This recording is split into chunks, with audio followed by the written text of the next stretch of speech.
You ask Tiger to solve. This deals with linear equations with one unknown. The final result is x equals 20. Let's solve it step by step.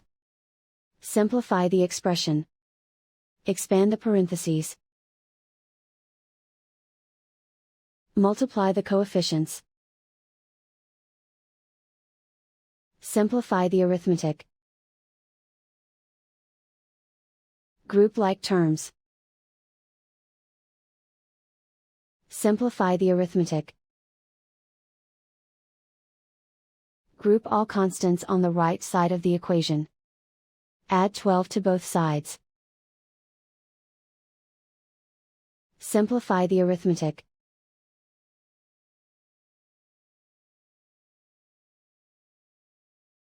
And so the final result is x equals 20.